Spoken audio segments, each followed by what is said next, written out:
The luxury of sight is gone, but you can still see. The luxury of hearing is gone, but you can still hear. The luxury of touch is gone, but you can still feel. The luxury of life is gone, but you will still exist.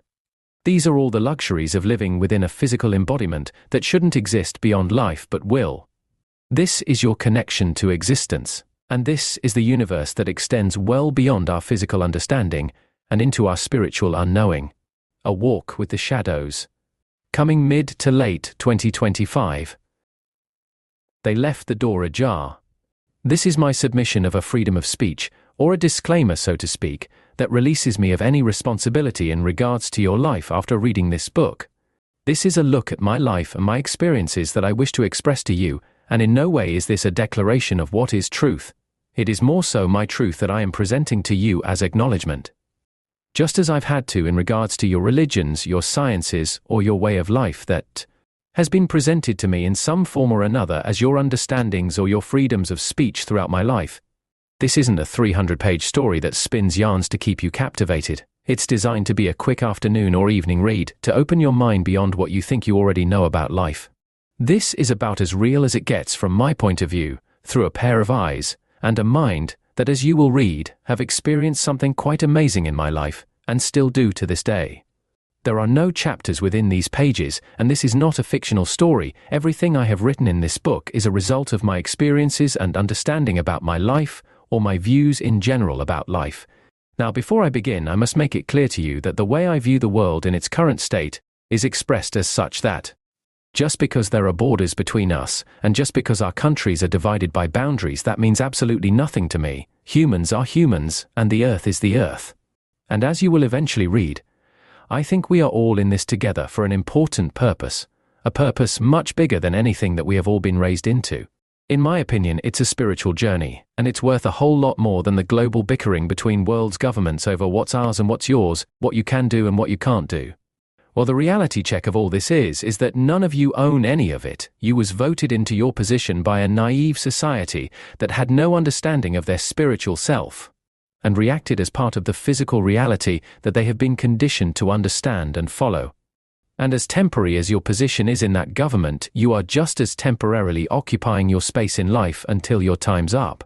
This book should be an eye-opening experience for most people, as I have tried to explain everything mentioned within these pages so that it's easily absorbed and understood without creating any cause for a debate. Remember, these are my experiences and my views about a life that you don't have to accept as right, and you don't have to tell me that they are wrong neither. Mind you, these views are mainly assisted because of my own personal experiences that have led me to these conclusions, so sit back, get comfortable, and I hope that you enjoy this extremely interesting read that may or may not make a difference in your life. Do you ever wake up in the morning and wonder what's the point of it all? Why are we here? Is there a God? Life on other planets in other solar systems within our universe, and try to find logical reasons for your existence? The problem that I see is that mankind is spiritually blind and struggles to see past the here and now, struggles to see past their physical reality, and fails to see the true purpose of why we are here at all. I'm going to pull the veil back and give you a glimpse into my mind, and hopefully help you understand the world that I see, because the world that I see at this point in time is in turmoil in so many different ways. And we need to break free from its elusive hold, but whether or not you do is entirely your choice, as are most decisions in regards to your life and what you do. The reason I see the world and life the way I do in all aspects stems from a few encounters I experienced as a child.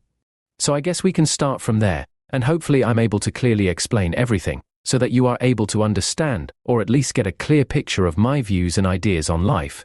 Mankind can't understand the true nature of existence because we can't see beyond our physical nature, so there are beliefs and theories provided to the world.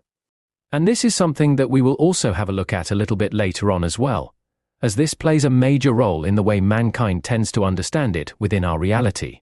Born in 1978, and I'm entering the world as a new human embodiment, unaware of anything, not even an understanding of general existence itself.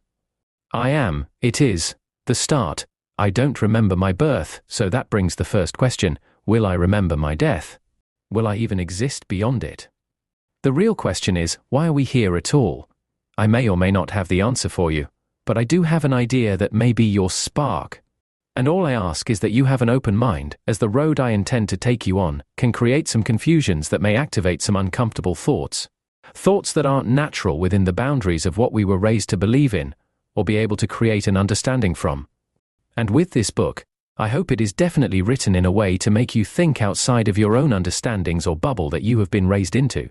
My experiences have created and amassed their own waves of emotions outside of what general life has delivered, and it has opened me up to a whole new way of viewing the world and our lives as human beings, or spirits within the universe, to which I intend to share with you, the reader, and help guide you through my experiences and emotions towards life.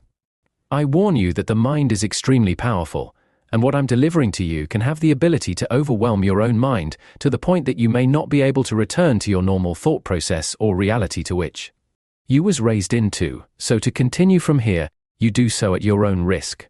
As a child, I never did enjoy school. I always saw it as being a waste of time from primary school all the way up to high school, and I never did understand why I felt this way about the schooling system until now. But the fact remains, you can't function too well within our current society without it, and this is part of the control that has us trapped to begin with.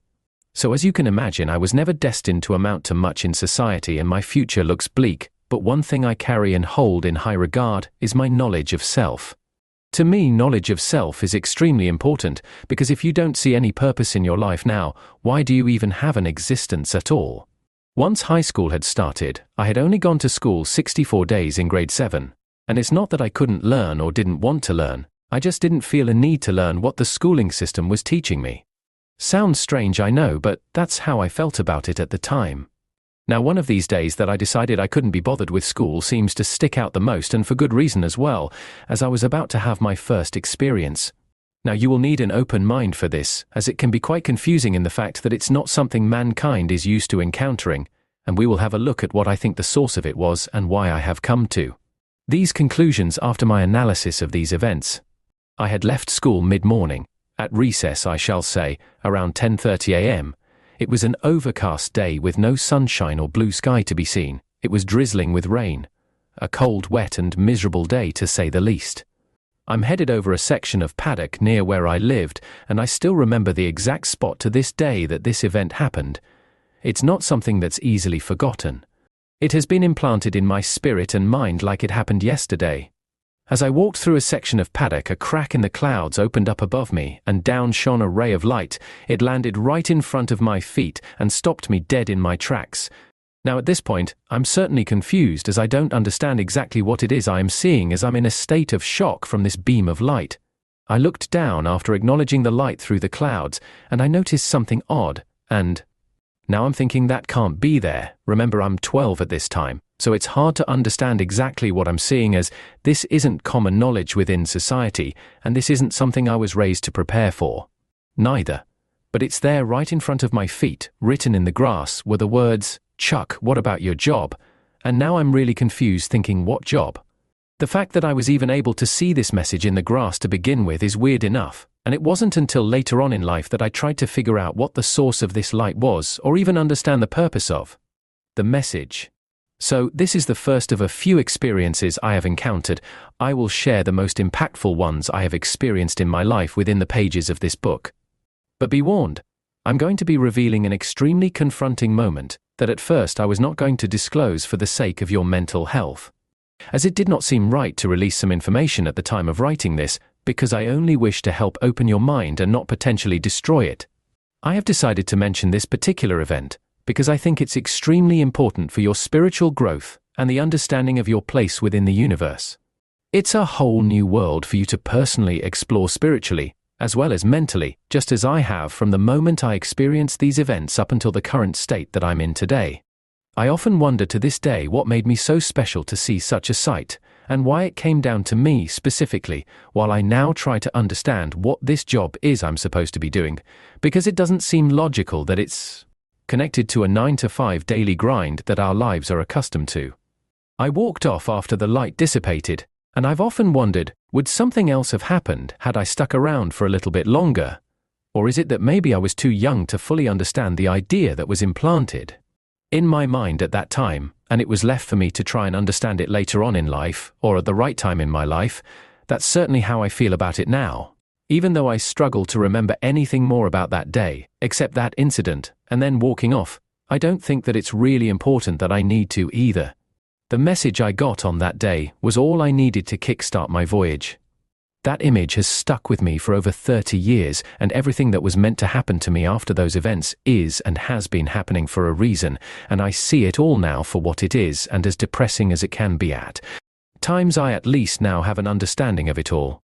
I'm in my 40s now, and these events I'm writing about resonate deep within me and make an impact on my daily life still today, and I understand anyone reading this will have their own perceptions on what I had seen, but at the end of the day, it's something you would have had to see and experience to try and make any sense out of. After my experience with the light, I just continued on my way, and I never mentioned it to anyone until later on in life. Fact is, I never mentioned anything about any of my experiences to anyone until later on in life. And I think the reason I said nothing was because I had to come to grips with what I saw without any outside influences, because other people's opinions cloud your own judgment, especially when everything you have been raised to believe in or are told seems to be some sort of an assumption, in my opinion, but we'll get into that some more later on. So understanding the meaning or importance of it all within myself seemed to be the correct thing to do at the time. The fact that I even understood this aspect at 12 is also an amazement in itself. It's as if something was working or walking alongside me and guiding my decisions and thought processes to assist me in understanding what it was that I was trying to fully understand from that day onwards, which brings me to my second experience. My second experience happened about a week later. It was the scariest moment I've ever experienced by far up until that point, and the hardest to comprehend at the time. My first thought here was ghost. And at 12, who wasn't afraid of seeing what our definition of a ghost was? I'm not entirely sure how much longer it was, but it was at least a week from my memory. As I am crossing through the same area of paddock, I had the light experience in its coming up on dusk, and I catch a glimpse of someone out of the corner of my eye. And I say someone because that's what I thought it was at the time. As I turned to look and see who it was, fear set in. It appeared to be a transparent person. I'll use the term ghost here for now, because that's a description that just about any human being on this planet would understand due to their appearance.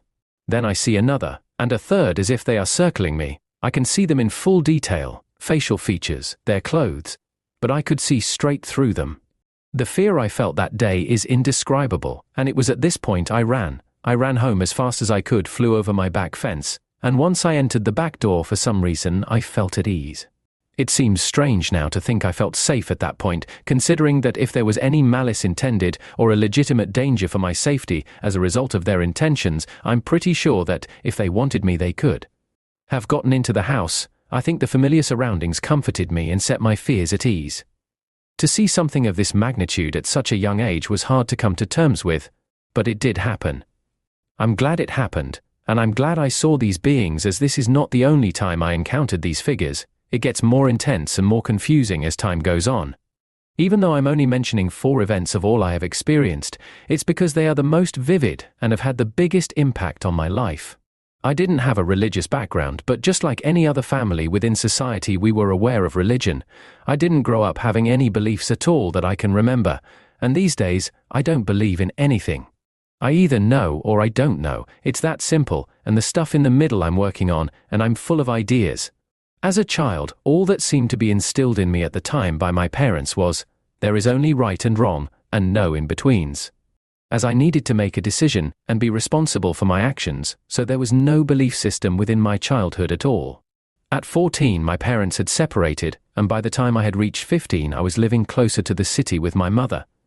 But before we move on, I thought I may mention something else that happened at around the age of 7 to 10 years of age. My memory is a little sketchy here, so bear with me. As I'm sure more happened than I'm mentioning, but I can't recall all the events. I remember being in my bedroom during the day when I heard a smash, and on the floor of my bedroom I saw a cricket ball, and what seemed to be 2 teenage boys sitting in the backyard talking to each other. I remember calling out to my mother, and I explained to her that those 2 boys just smashed the window with the cricket ball. She proceeded to ask what boys and what ball, to which I pointed outside to the 2 boys sitting on the grass. I picked up the ball and put it in my mother's hand, but she couldn't see any of this. I guess she thought I was daydreaming or something, but to me it was very real and extremely confusing, and we both left the room.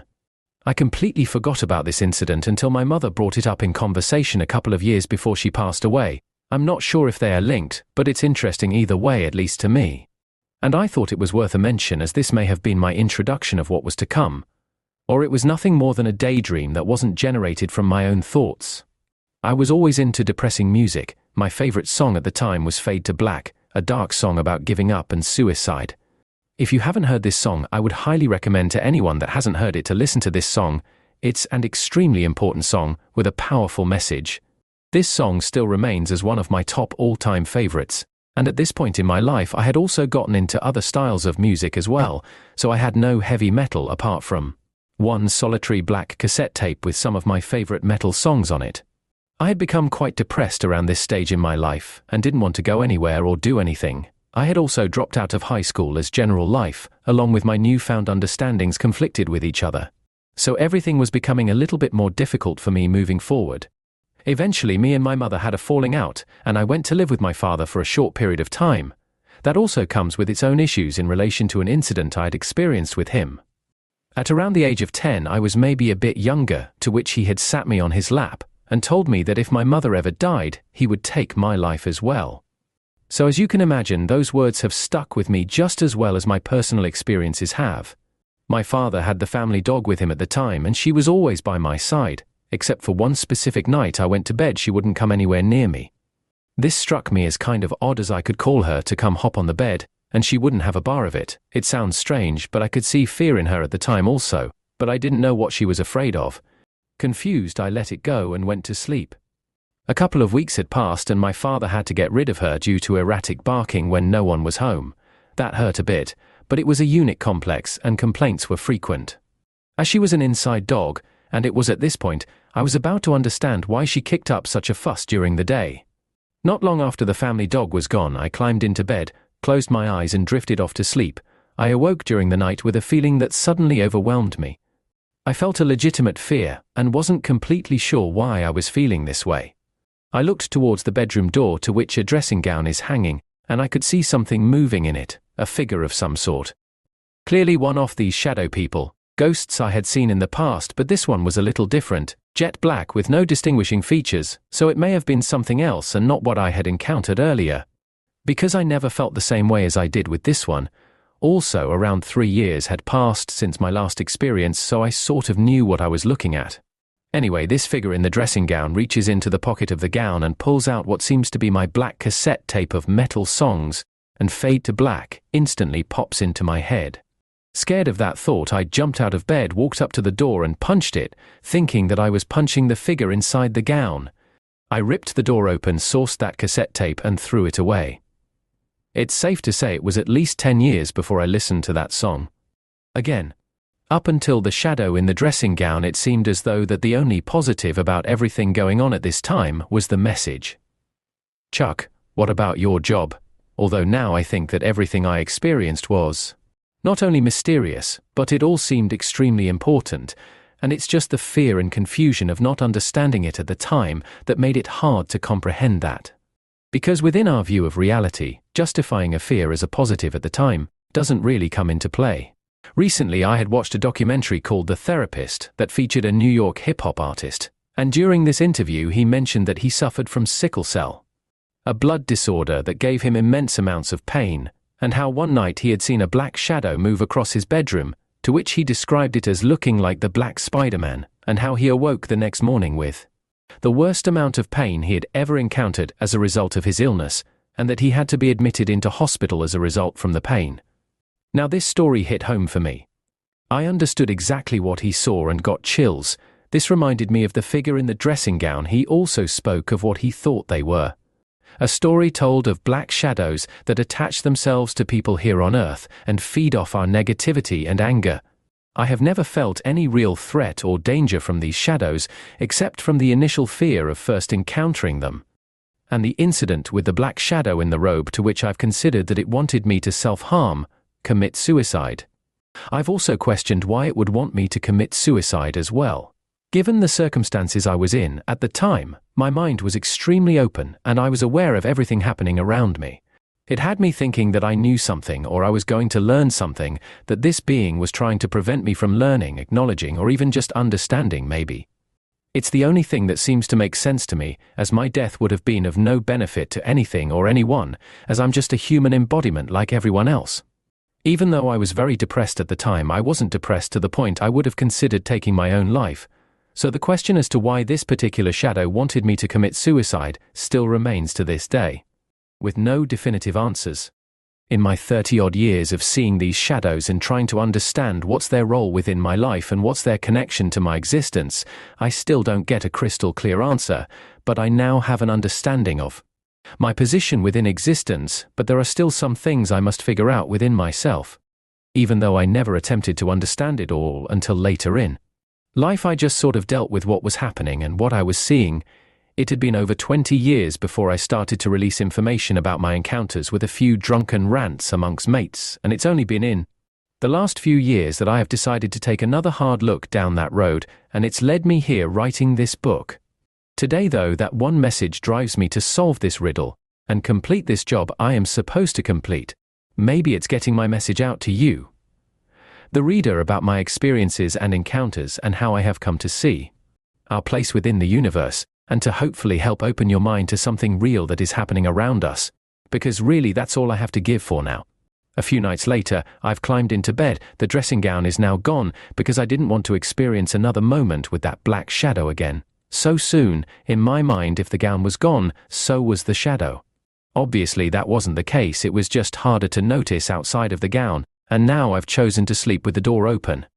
As I'm laying in bed looking towards the hallway thinking about all that I've seen and come to understand within myself, I watched two shadows in full detail walk past the bedroom door. And with that, fear is finally gone about the whole situation, and I fall asleep at ease with it all. So what exactly is happening? What am I seeing? A lot of things were taking place in my life that I wasn't fully able to understand at the time. My eyes and mind are starting to open to something beyond what's known as normal, and I'm seeing things a regular person couldn't comprehend. These are the sorts of things that people today would seek medication for, and be happy and content to accept hardcore drugs that are doing fuck knows what to your mind and body because a doctor says they need it. Because they have some sort of a chemical imbalance, but do they? I'll admit some people do lose their way due to excessive drug use, or may encounter some form of mental illness due to emotional or physical trauma, but that's not the case in all scenarios. Remember, just because you can't see something, it doesn't mean something is not there. It all comes down to how the individual handles the information they have, and how they perceive reality. I'm wondering if I have seen a glimpse into our afterlife when we leave the physical realm. It definitely seems that way to me. But don't get it confused with what you have been taught or been led to believe. The physical and non-physical realities are still connected and are not what you would have expected them to be like with how you have been taught with religion or even science. There are a lot of mushed up unknowns that need to be explored spiritually and mentally within yourself. I also think that this will determine your existence beyond your physical nature and whether or not you will be required to return to relive another life on Earth. Warning: during this section, I will mention something that may be difficult to understand, so please take caution, as it may be quite an assault on your mind, and you may experience some distress or fear as a potential outcome of trying to understand it. Now, this next incident stuck out more than the others I had encountered. This was an up-close and personal encounter. A very confusing moment for me that something has been going on for quite some time, or shall I say for the entirety of mankind's existence here on Earth. I am glad I had the ability to see this, because this too plays a major role in not only mine but your lives as well, as this will challenge any understanding that you think may play a relevant role in your life today. It's a Friday night, a few mates, and a few too many beverages. It's getting late, and people are starting to leave and pass out. I'm one of the last two remaining, very drunk and ready to sleep.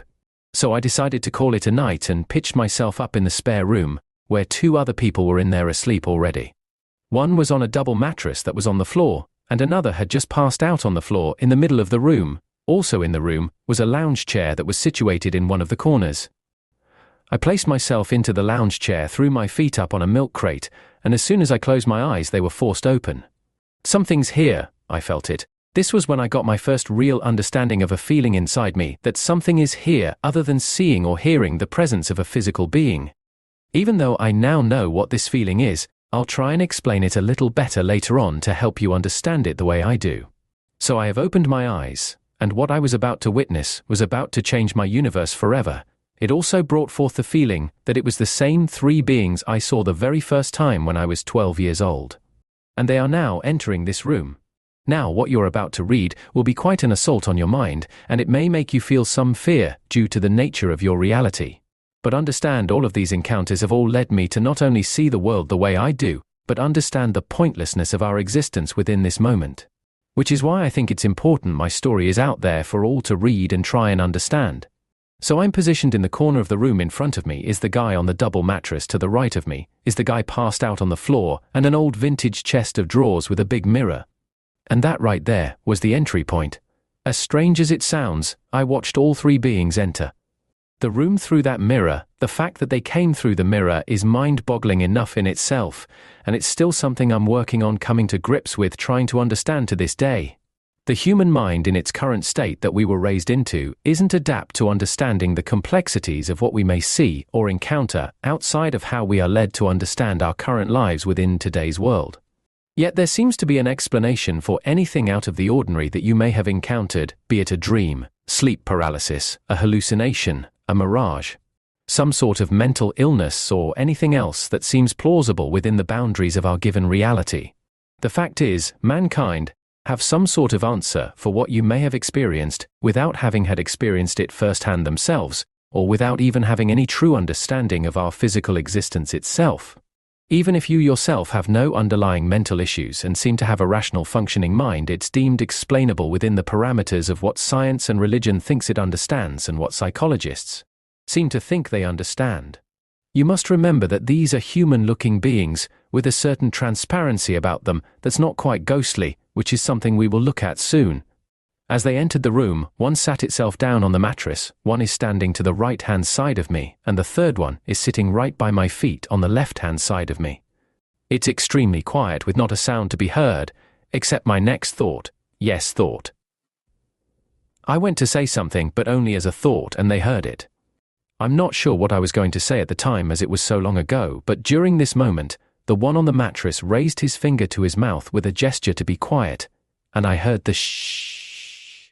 Like it was spoken, but it was heard inside me, sort of like a thought, but not my own thought, if that makes sense. He raised his arm towards me, and I fell asleep. I'm not sure what happened after I fell asleep, but I've considered a couple of things, such as nothing, and they just left after I passed out. My idea being that they can't communicate with me unconsciously, or they stayed and spoke with my subconscious, similar to how a therapist would after putting you under hypnosis. Now, I'm extremely comfortable with this analogy because it makes the most sense to me, but it's hard to say because of the fact that I have no recollection of the events that transpired after I blacked out.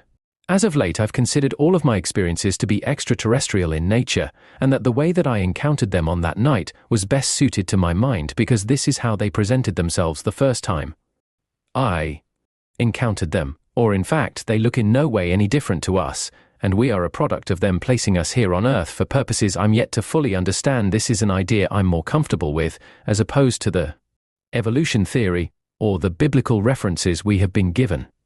Mankind's short amount of time here leads me towards the more spiritual side of things, towards understanding when it comes to life, and that it's all about what's next.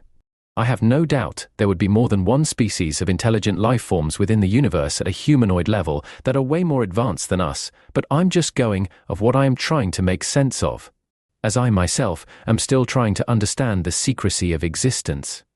I've only just recently in the past few years pushed to get to the bottom of it all and try to fully understand their purpose and my role within it, because I now feel like I have a purpose in life and I'm living for something more real than what I was born into, and this alone gives me drive to understand it and complete my job. The day I received the message about my job seems quite easy to pinpoint to one direct source. The fact is, I feel comfortable with one of two possibilities, and they seem to be the most logical or make the most common sense to me. As I didn't see the source of it, I can only try and make sense of the nature of it. Number one, affects all of our daily lives. It's the sun. Now, the sun is the source of all life on Earth. Without it we die, with it life can go on. And that's about the extent of its miracle for our lives here on Earth.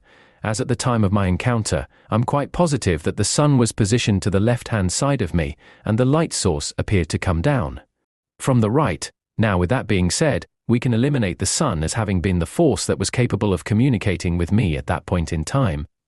I think the recorded accounts of our history have been somewhat misinterpreted, either by accident, which is the most logical option in my eyes given our perception of reality, or on purpose, which results in some kind of conspiracies or agenda of some sort for reasons that are unknown to me, if that even is the case, outside of a need-to-know basis to which our world's governments may or may not have created many of these for their members of society already. Just consider the government funding for a scientist that's been asked to suppress some form of information that may disrupt our current way of life or our current belief systems.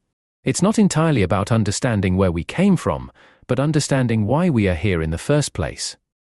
With birth comes death. With death comes our true evolution, our true next step. Just remember, everything you read cannot be considered factual, regardless of how reputable the author's name is. My perception of modern religion is it was created out of fear, and fear was used to control those who put faith in it, as death is a major worry for the majority of mankind when that time comes, because no one knows what's next. And that is mankind's biggest fear, because it's in that moment you truly feel alone, and it's within that moment that all you have ever known is suddenly gone, and all that you have ever believed in it suddenly becomes apparent, that you have been lied to. Yes, I think our early religious writings have also been misinterpreted, but in this case more so on purpose. Believing in something you don't actually know is factual, is dangerous for the mind, so be aware of that. So without even adding religion into the mix of one of my two possibilities, that a biblical God shone a light down to me with a message in it, can also be dropped as an option. But it must also receive a mention because it has been a major part of humanity's lives for thousands of years. Exactly how mankind came to be is purely speculation and guesswork. Within the boundaries of our known reality, there are no definitive facts that support how it all began for us. Science and religion can run us through their theories all day to convince you of the creation theory or the evolution one. But is it possible that another life source outside of this world played a part in mankind's placement here on Earth? Is it also possible that these outside entities can manipulate the fabric of our reality and give mankind the assumption of what they are seeing is perceived within mankind's views as a spirit, ghost, the remnants of mankind once past? If there even is a God, in my opinion, it can't be only classed as a singular being. You'll understand what I mean about this statement soon enough, especially in regards to our physical nature. But that does not mean that a God was even responsible for our placement here on Earth neither. And all these different religions promoting their God does nothing for the true spirit of mankind within the universe except confuse the human mind and block the human spirit from learning or understanding the true nature of our universe and our place within it. Just because you was raised to believe in a biblical God, it doesn't mean that there is one. Just bear in mind that the godly figure that you praise now may not have even played a role in your existence at all. As for life in general, it has to have a starting point, but to put this biblical figure in a position to have played a more personal role in our lives is just ridiculous. Just having a look at our history, it's not hard to see the possibility of outside assistance in our past. Look at it this way: you wasn't raised to believe in anything other than what they wanted you to believe in, and really it's not about believing, it's about knowing. You can believe anything but know absolutely nothing. Think about that for a moment. Our reality is a mashup of multi-views, and it just depends on how you perceive it, or how you was raised into it, as to what version of it you will see. And remember, just because you see it differently, doesn't mean something else isn't happening. Consider that your level of attentiveness, but there is still the same ending for all human embodiments, regardless of how you see it. And that's death. If you are beginning to understand how I see life, you should be starting to see a scary picture being painted, but don't let that deter you. You still need to soldier on, as it tends to get worse with the thought of reincarnation. The idea of your spirit being recycled and given a new life placement back on Earth is a damaging idea to my mind. The idea that once your soul leaves your body you are sent back to do it all again is potentially out of your control. I have now come to the conclusion that if your spirit isn't right within the universe when it's your time to leave here, then you may be obliged to return. Think universal enlightenment. What you learn here you will take with you to the other side. Just be aware that how you are raised to live in this world is a distraction from how you are supposed to be living in this world.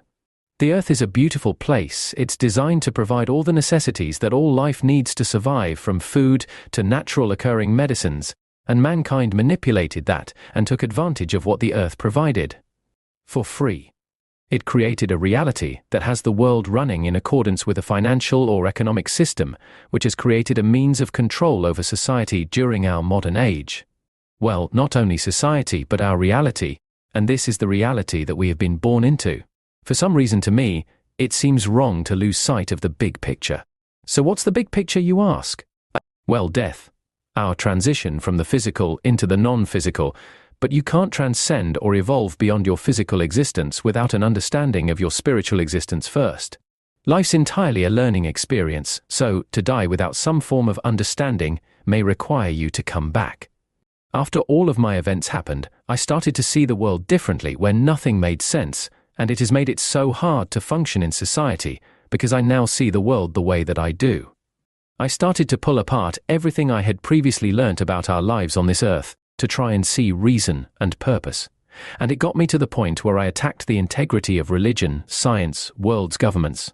Schooling, police forces, countries' borders, world's militaries. It doesn't end, it's all connected, and it's all a confused narrative. That makes up a troubled view of reality, embracing a pointless existence. I am currently still pulling everything apart, trying to see it for what it is, and I will explain soon how a so-called one-world government may just work as a benefit for all mankind, regardless of race, regardless of political views, and regardless of what you think is in mankind's best interest, because we have already tried that, and look at where it has gotten us all today. If it's implemented correctly, this could be a major stepping stone towards world peace, but the problem isn't if it's implemented, but why it isn't implemented. Change begins within a world of great confusion, and I think we are currently in this position now. If you have made it this far, and wish to continue, please do, because to have a closed mind and not even consider more to life than the daily struggle we all go through, then what's best for you now is to put down the book, reset the alarm, and get ready to continue the repetition of your life without questioning and without understanding anything more than what has been expected of you. Option number 2.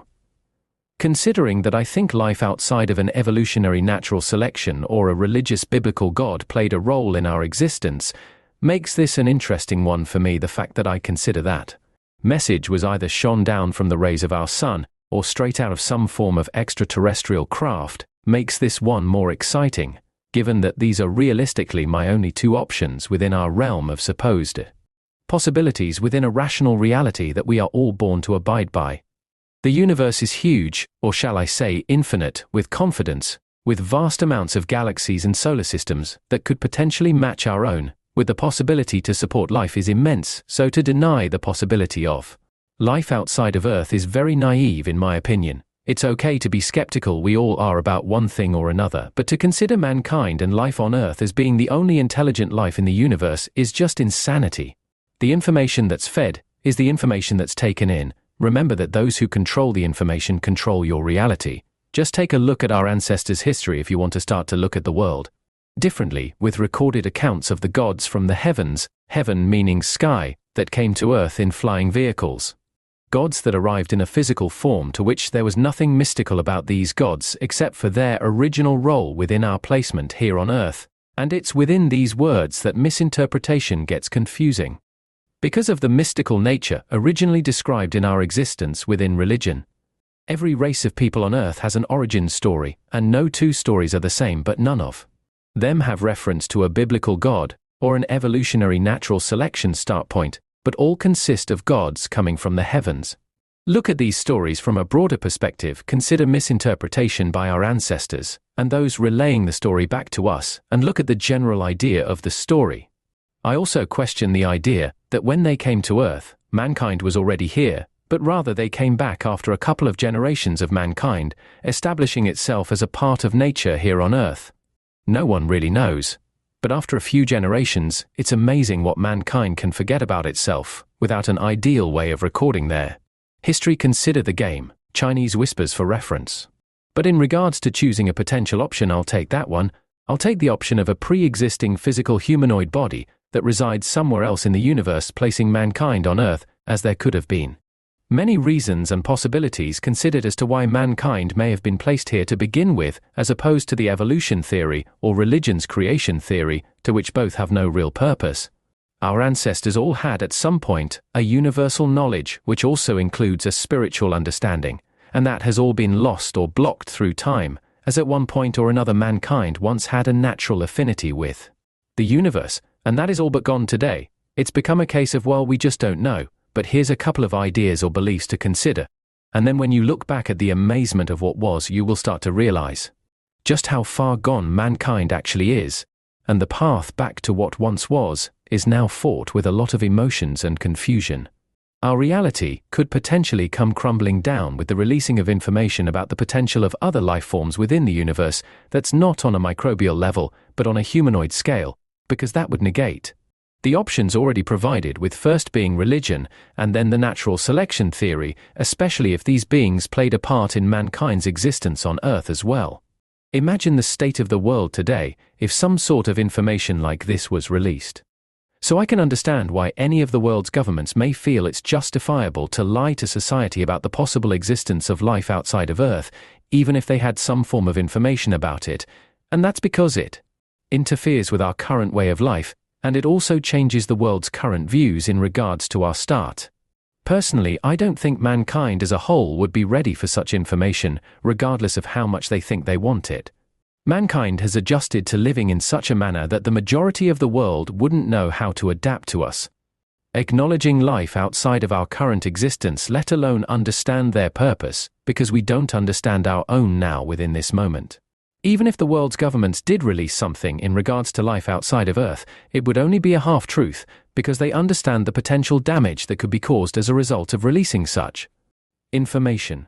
When an idea is brought to your attention and you shrug it off as a lie or false information, because there is no proof or evidence that's from the system's programming, you have pre-learnt that if it wasn't taught by someone classed as reputable, it's a lie, false information, so without any earthly explanation, be it scientific or of a religious nature or some form of a governmental secret release. I'm extremely comfortable with the idea that some form of intelligent life form from outside of our natural realm of reality beamed down that message for me out of some sort of craft. And I'm extremely comfortable with the idea that it was also some form of alien life form, humanoid embodiments that entered that room through the mirror that night. And I'm extremely comfortable with the idea that the shadows I encountered were of alien origin, with the ability to resemble what we assume is the form that a human spirit or ghost may potentially have in our view of reality. I am also comfortable with the idea that some form of humanoid life forms within the universe may just look exactly the same as us, and it's these beings who are responsible for mankind's placement here on Earth. Getting stopped in your tracks by some form of light emanating from some unknown source, with a message that was projected on the ground that was intended for me and me alone about a job I'm supposed to be doing. Can't help but send your mind on an all-expenses-paid trip around the universe, filled with excessive amounts of thought and emotion. From that point on, I understood that there is something else after we leave our physical nature, otherwise why the nudge, why the reminder about a job? At the first point of seeing the shadows, my initial thought was ghost, and that stuck in my head for years until I understood how it's totally impossible for me to pass away and remain fully clothed. The human spirit is not within the physical nature that our bodies are, and therefore do not require clothing upon departure, which is why it's interesting to me that people insist they're seeing a fully clothed spirit when they claim that they have seen a ghost. I think it's more so your perception or understanding of what the idea of a ghost is than an actual ghost. The black shadow I encountered, which was just a black mass, I would have considered being more like a human spirit. I was aware of its presence and nature. And there obviously was a connection between us at the time, but the aspects seemed more like what I would expect a human spirit to be like.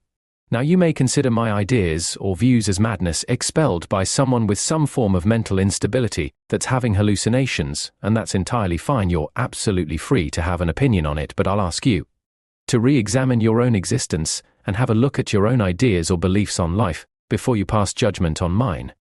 The fact that I was able to see the shadows after the light experience is proof enough to me that the two are connected, and that can't be disputed.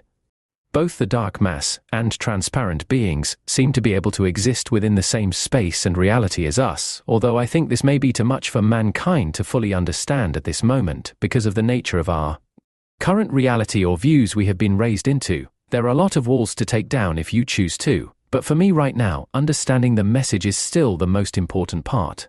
For me to make sense of this, I have to understand that if I have a job to do, I was clearly aware of this job before being born into this world, and the reminder I got with the light was supposed to be that nudge I've needed to get me started. I also think the shadows I seen were intended to be my guidance throughout the rest of my time here on Earth, although I don't think it was supposed to take this long. I also don't think I walked the path that was initially intended for me, but still grew within the idea that was implanted in my mind. I just took a different route. If there is something to understand, we need to understand it for our spirit to progress forward, so everything must be questioned, because for something as powerful as life to take on such a pointless theme and have no real purpose, it doesn't make much sense to me for human life to even continue on its current cycle of existence. I think depending on how you lived your life or what you learnt about life or your existence will determine your fate, and this is where the fear of reincarnation should play a role, as your past loved ones may already have a new life placement. There is an outside connection to us that is not of a religious nature, and there are beings as such that can dwell within the physical and non-physical nature of our reality, and that should give you an idea of the complexity to which you will have to potentially deal with mentally. Now, in saying that, the other side may be just as physical as this side, but in a way that mankind couldn't comprehend because of what we are currently accustomed to understand within our own current reality.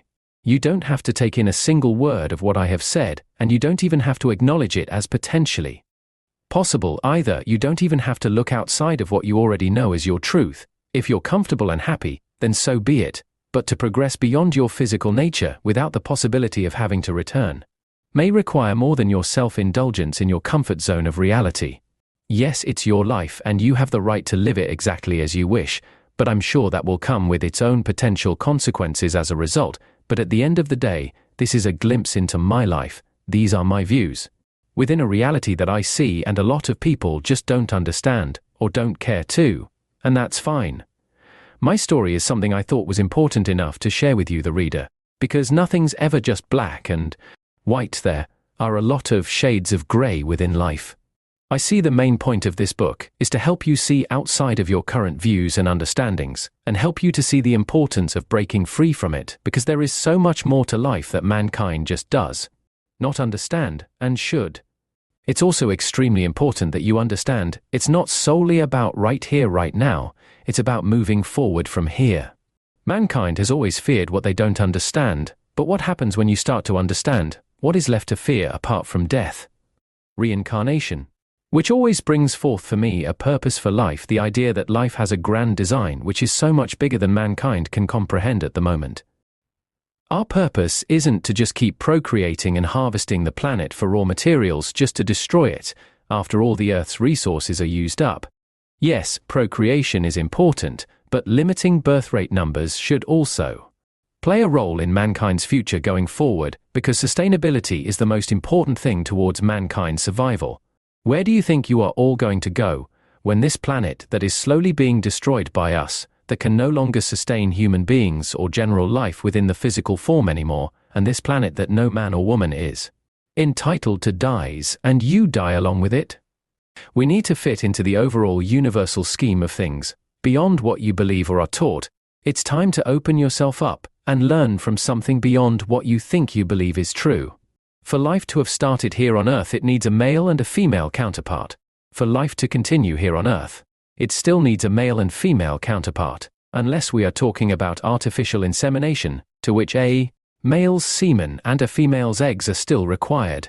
In my opinion, mankind didn't crawl out of the ocean and evolve over billions of years, nor was there some religious biblical creation theory.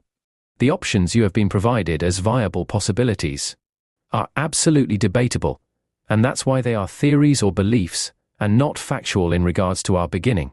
The Big Bang Theory is another one of those ideas that just doesn't make any sense as a result to life's creation, and it automatically refutes the idea of a life form stemming from another solar system on another planet, playing any kind of role in mankind's placement here on Earth, and then comes the question of, where are they then? Just take a look at the state of mankind as a whole right now, and understand why there wouldn't be contact made. Humankind right now resembles something somewhat like a mental illness, and this planet with its human occupants are sick, and we are our own doctors that struggle to understand that the medication we need is change. How all life began not just here on Earth but potentially in the universe is extremely difficult to fathom, which is why science and religion have their theories and beliefs. Because they need something to offer the world, because realistically, without those two options, there's nothing to provide the world in regards to how we got here. Consider that union between a man and a woman to create life as godly. Consider that exact same union in the creation of all life in the universe, from mankind to animal life, and you have individual godly elements within the existence of life, and within the known and unknown universe. That idea alone should be enough to remove any religious narrative from our start, and should also show that mankind is not any more superior than any other life form on this planet, outside of our attributes. Science researchers that claim all life evolved from single-cell organisms must in some way consider these microorganisms to be God. To have the ability to create and evolve into every living, breathing insect and animal, both land and sea, based into the most evolved being of all mankind, must be life's biggest joke. It's at this moment right here, where you need to understand, it's all about your transcendence forward from here, and I reiterate, you must pay attention and understand that the information that you are given is fallible. At some stage, mankind was left to fend for itself, and now we are at the stage of understanding that connection more so than ever, but don't get lost in the potential misinformation that's already been provided. How life began outside of how we create life was never going to be fully understood. Don't reach for the top of the mountain until you thoroughly explore the base of it. The nature of mankind's reality has made it extremely hard to see outside of what you have been led to believe or understand throughout your early years of learning. Because we mankind are so caught up in the non-importance of our everyday lives, we struggle to see any true importance in life outside of our own personal bubble or our protective cocoon that's kept us blinded since our births. Our minds are fed a serious amount of damaging material, and you will soak it all up because you don't know any better. And it's not because you're lacking intelligence, but because that's how you have been conditioned to be. In a way, you have been programmed or trained to live a certain way to maintain a certain lifestyle and understand only what the system wants you to. So you understand what I mean by system, and that there's no big conspiracy. It's quite simple, really. It's our collective view of reality, and it's this reality that the conspiracy theorist claimed, that the world's most powerful corporations, the world's wealthiest, and the world's governments seem to knowingly or unknowingly take advantage of and use against society to their benefit, and that's not entirely the case.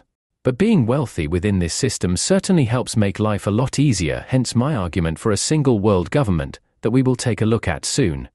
But be warned, it's not what you would have expected, given the conspiracist view of an overall government agenda that's been claimed is afoot. Life's too short to go through it without trying to see past this way of life that has you trapped. Which brings me to pharmaceuticals. And the poisons you put in your body to counteract the poisons that have already been put in your body through processed foods and the chemicals that mankind constantly pumps into the earth and ourselves. The human body is extremely resilient and complex, and so advanced that if it's taken care of in most cases, has the ability of being able to fight of most viruses that can cause life-threatening diseases, or pretty much any form of illness that mankind may encounter. In life there are exceptions obviously, but mankind do not necessarily need medications and vaccines created by the pharmaceutical companies when the human body has the ability to build up natural immunities to fight of the majority of these illnesses that we may acquire. There are also natural alternatives to assist you for your health and well-being upon the earth through plants, as the most basic and essential medicines taken in medicinal form these days are plant-based to begin with. Providing that you take care of the body as well, with the exception of medical procedures, that is, you could live quite an illness-free existence. If it wasn't for mankind's want for animal farms for a food source, then a lot of these viruses, diseases wouldn't even exist. You can't expect animals to live in their own waste and expect them not to encounter some form of disease or virus to pass on to mankind. In today's world, mankind do not require meat in any form to survive on this planet at all, and just like anything else, it's a choice of whether or not you want to eat it. I personally have chosen to move towards the vegetarian route in my 40s while being on track to potentially a full plant-based diet in the near future. But by no means would I tell you that you shouldn't eat meat. It's your choice, as it was mine to stop. Although had I known what I know now about the meat and dairy industry and the processes and risks involved in eating meat in my youth, then I would have become a vegetarian as a child. Also, mankind are not natural carnivores. We are natural herbivores that become omnivores, so our need for meat isn't really necessary for our survival in the future, as we have evolved beyond our need for meat. My point is, mankind has created a lot of these viruses, inadvertently and sometimes purposely, through experimentation with thus found viruses, and manipulating them, and it's not until there is some sort of outbreak that we are forced into lockdowns and are told to trust them, as nobody wants to take responsibility for it. Fact is, all of mankind are responsible for any type of outbreak as such, because we refuse to change our ways and are constantly flirting with the possibility of wiping out all life on Earth with everything that we do. Science isn't our savior, it's our demise, and in most cases the proof is clear to see. I trust my immune system over any man-made vaccine first and foremost, and would never roll up my sleeve up voluntarily for the sake of a damaged system or society over the possibility of dying because of a man-made disease or a manipulated one. If it's man-made, it's murder. If it's natural, it's nature. And I reckon this is how it would be considered within the nature of the universe as well, within comparison. Since all of my experiences in the past happened to me, I started to perceive life and death within the same breath. And if it's time to go, it's time to go. And this is why in my early 20s, I had chosen to allow nature to take its course, and choose not to opt for regular doctor's appointments or medications, because I don't fear death. There are only two reasons to fear death, and that's how you go, as in some cases it can be distressing, and the idea of not knowing what's next. I feel a need to find understanding, even if it's just about my own individual purpose, as I don't wish to pass on, knowing that I understood nothing about my own existence, not only within my physical life here, but within my understanding of my existence within the universe in both the physical and spiritual nature. Our current existence within this moment feels like a waste of a life to me, as my physical existence isn't all that I am. Understanding my need to evolve beyond it drives me to see what's potentially lurking beyond right now, whilst trying to make sense of the madness this world presents as our reality. With all that we are taught within the schooling system to prepare us for the workforce, the lessons you get about life I must bring back up, because it's important that you understand it all starts with the schooling system. If you attended a public school and you entered the science room or history classroom, you may have seen graphs showing the evolutionary chart of current mankind evolving over millions of years and giving step by step instructions on how we evolved from primate into modern man, and how prior to that mankind's ancestry line supposedly crawled out of the ocean, and that all life on Earth evolved or originated from single-cell organisms over 3 billion years ago. I struggle to wrap my head around this scientific theory, as it seems a little far-fetched to me, and as much as science wishes to push its validity with all their supposed facts, I personally can't see this option as being possible at all, at least in regards to mankind's beginning. Fact is, if science was correct, mankind would have no purpose. If, in fact, the universe and our existence was by accident, and nothing played a role in mankind's or the planet's animal life's initial existence other than the Big Bang and a natural selection evolution beyond that, then that means there can be nothing after we die, because if life doesn't have a design, then it doesn't continue beyond this point, and it brings back the idea that we are living for nothing. If life does have a design, which to my understanding it does, then our purpose is much greater and even more complex than any field of science can even comprehend. Now, if by chance you went to a Christian or Catholic school, you may have been taught daily on the religious biblical teachings, to which religious scholars disagree with scientific theories, and it dates back somewhere between 7,000 to 5,000 BC. That's a massive gap in time compared to science. Me personally, I don't think either are correct in their theories or beliefs, but the religious one may have aspects I can make sense of, especially when it comes to a time period for mankind, and I could happily add aspects of this belief into my own idea on mankind's placement here on Earth, but that doesn't mean I classify religion as correct. I just think the idea of it may be a little bit closer to correct within a time span than that science has given us, minus the godly figure. But in my opinion, mankind was put here and not by any mystical god, nor did we evolve from anything. We are somehow all connected within a cycle of existence, from every sea-dwelling life force to every land-based one. But if I was to give you a possible idea about life on Earth, consider this: the elements to sustain life are natural to the Earth, and everything else was added later, and not by a god or evolution, but by a far more advanced form of life, outside of what mankind knows or understands. Maybe mankind's placement here is, or was, an experiment that has mankind exploring the nature of existence while trying to understand the spiritual nature within it. Mankind only have two options in regards to our placement here on Earth. One's not logical because it doesn't tie into our spiritual existence, and one's too mythical to be seen as a viable option either. Mankind originally based all human and animal existence of religious beliefs before Charles Darwin's theory came into play in the mid-1800s. To clarify, this idea is less than 200 years old, but if you're happy with either of these theories, by all means believe away. I have no right to tell you that your beliefs are wrong. These are just my ideas and views. Remember, this life is your journey, and at some point it must end. And I personally would like to leave here with at least some sort of a true understanding of my purpose, and maybe leave behind something that may help you or future generations in understanding theirs, because I personally feel a need to become one with our universe in terms of understanding it for my own spiritual growth. Try and think of the Earth as a living entity that has no control over what its placed inhabitants are doing to it. Then think of a woman being taken advantage of against her will and being unable to fight off the perpetrators or stop them in any way from doing what they are doing, and you may start to get an understanding of how I feel in regards to how I see mankind's current place on the world. Yes, I feel as though, as harsh as it sounds, this planet is being raped, it's being taken advantage of, and it has no defense against mankind's attacks upon it.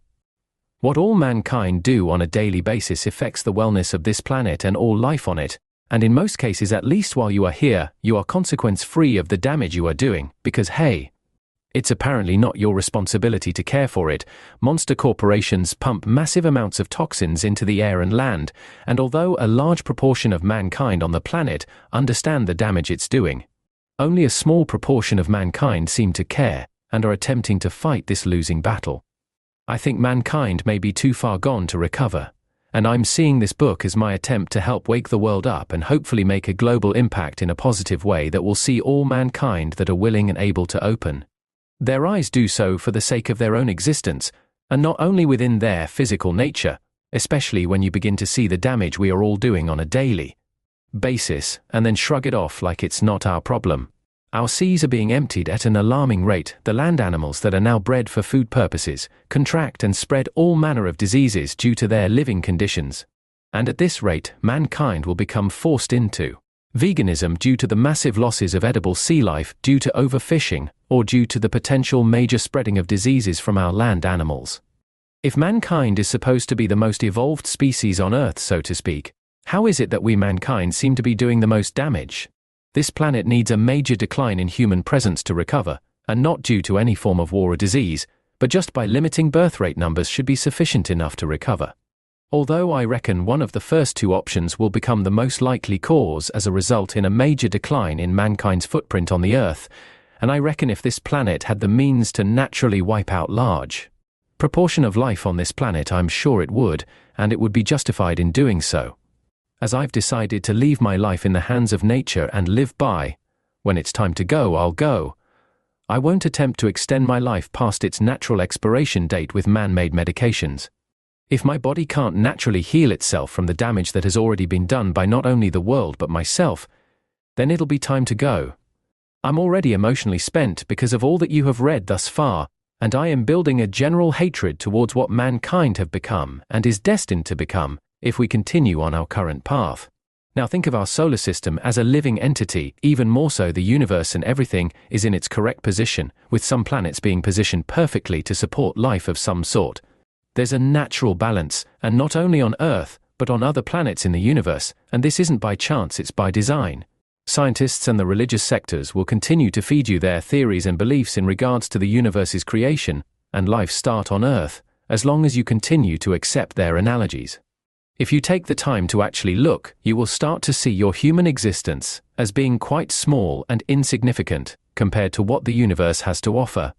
And remember, the universe isn't limited to the physical nature our current lives are accustomed to. It expands well beyond our physical universe and into our next chapter.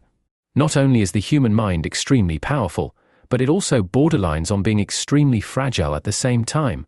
Losing your sense of reality, or your place within your physical nature, due to erratic, unwanted thoughts, is possible. So bear in mind any deviations from what you consider natural can be extremely dangerous for you and your mental health. Even with the shock of seeing the light and shadows at such a young age, it wasn't enough to put me in a position to run looking for help after my experiences.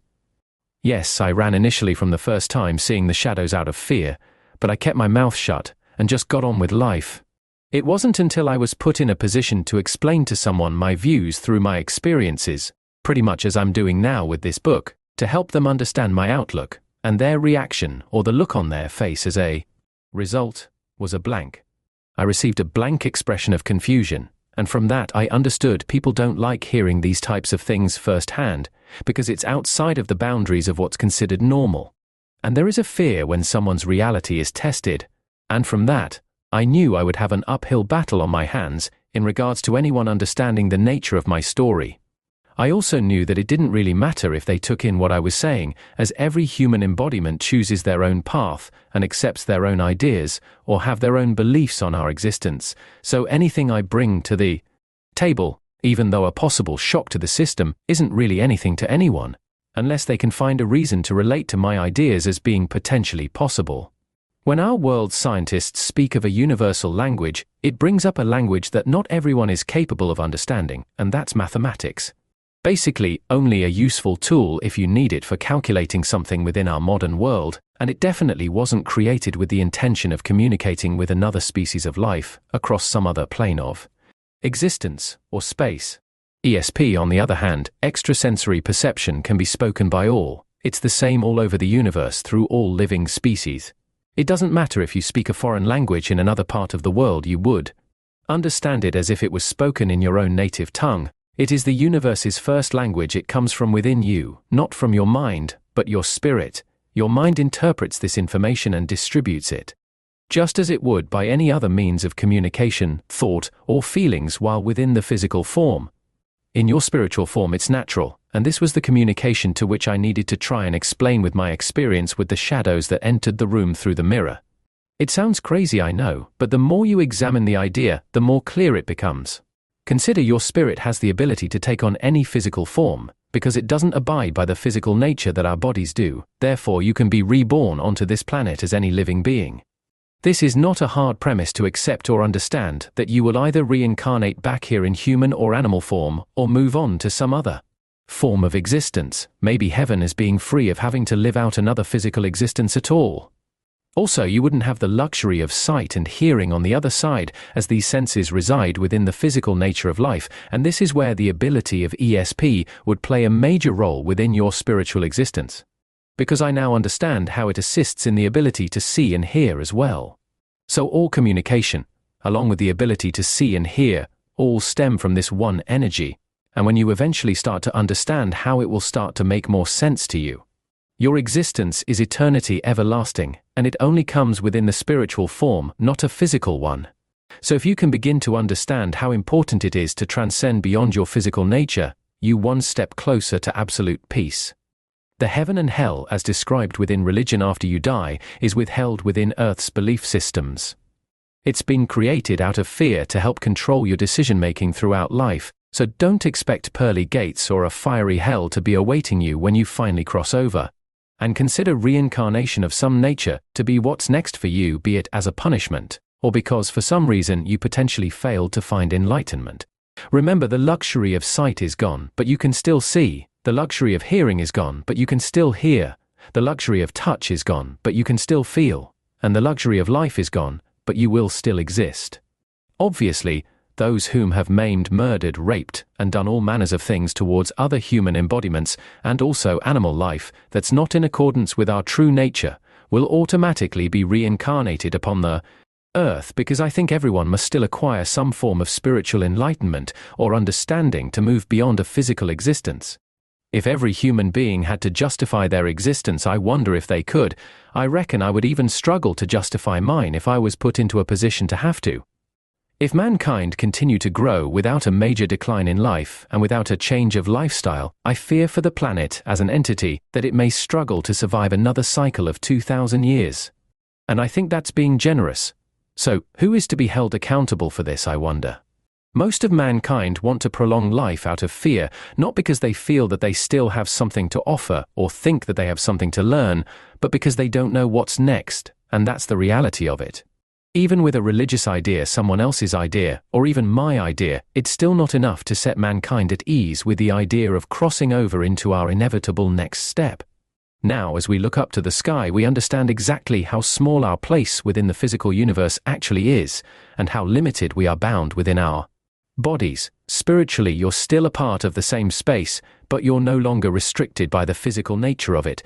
And at this moment, you're more in tune with you, and you feel more a part of this universe than ever before. And as mankind's examination of life continues, we only understand a small part of the physical nature of it, and most are convinced that once our lives end, that's it. Unless you have some form of religious beliefs, and this is far from the truth. Everyone wants evidence of an afterlife. Well, your evidence will come to you when you're eventually able to see a life beyond your boundaries. When you're ready, the universe will provide you with the answers that you need, as I felt I had with how I came to identify existence with my experiences. It's no one's obligation to help you understand your place within existence. Most people will personally struggle to acknowledge the existence of life outside of what's known, or whether or not it is even possible without a first-hand experience of some sort. Now, in saying that, my experiences would be difficult for you to understand also or see as possible without having had experienced it yourselves. Especially when it comes to human entities appearing translucent in effect. Because within our reality, these beings have been considered or classified as ghosts, and have been placed in a position to promote fear within a horror setting when in actuality, the only thing you should be fearing is your potential reincarnation back into an unstable environment with an uncertain future. Let's look at the idea of a one-world government. No one has ever explained this better than John Lennon with his song Imagine, so how do I top that? Well, you can't. Conspiracy theorists may argue that it's the governments taking over mankind's rights and the elites ruling the world. But that's not a one-world government that I envision. Mine is clean and just. And that previous version that the conspiracy theorists speak of seems like it's occurring now in today's world, to which it's impossible, as global peace is required for all nations to come together as one, under a flag of global unity. Picture this. The alarm sounds ringing in your ears telling you it's time to get up, a pre-warning that you have set. Why? You reach across and snooze the alarm for just 5 more minutes of well-needed rest. You know you need it. This repetition has total control over you, and has done since you began going to school. The alarm sounds again, and it's time to get up. You hit the shower, brush your teeth, and get dressed, because it's time to go to work. You wake the kids, get some breakfast in their stomachs. Why? Because it's time for them to go to school, and it is at this moment that you're preparing your kids for a life they will know as, it's just the way it is.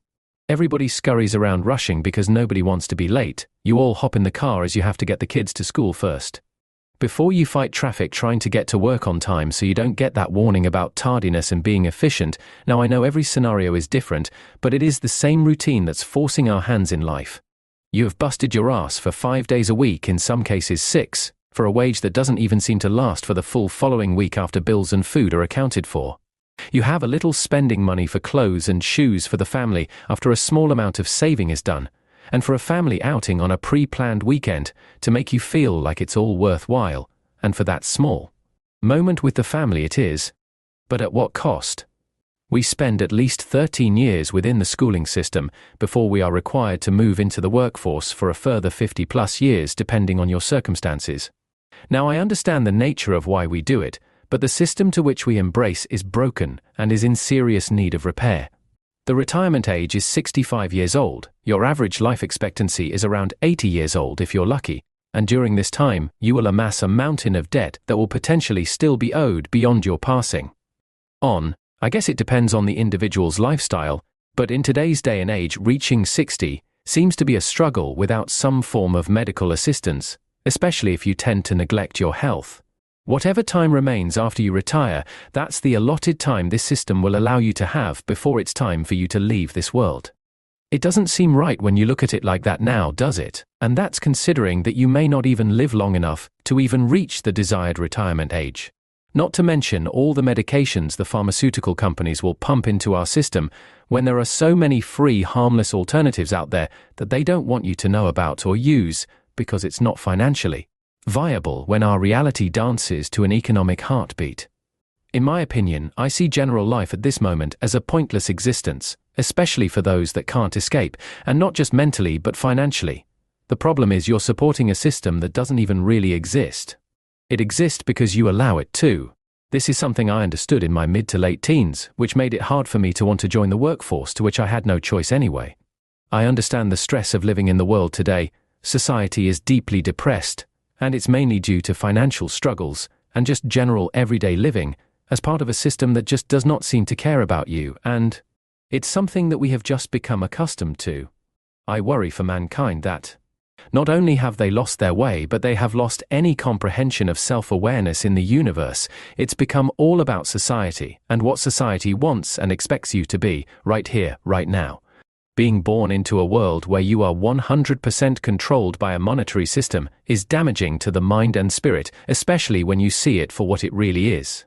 Just take a look at the world and the chaos that is revolving around within it. At this moment, it's not hard to see just how much of a mess the world is in. There are countries that can barely provide the basic necessities that their society needs, while the richer countries thrive and have everything they could ever want, but that's not the problem of the wealthier countries. Right? The idea of a one-world government, in my opinion, is the way forward, a singular government supporting and working with and for the people, as opposed to multiple world governments running their own countries to benefit their own people and their own economies for their own wealth and growth, is past due.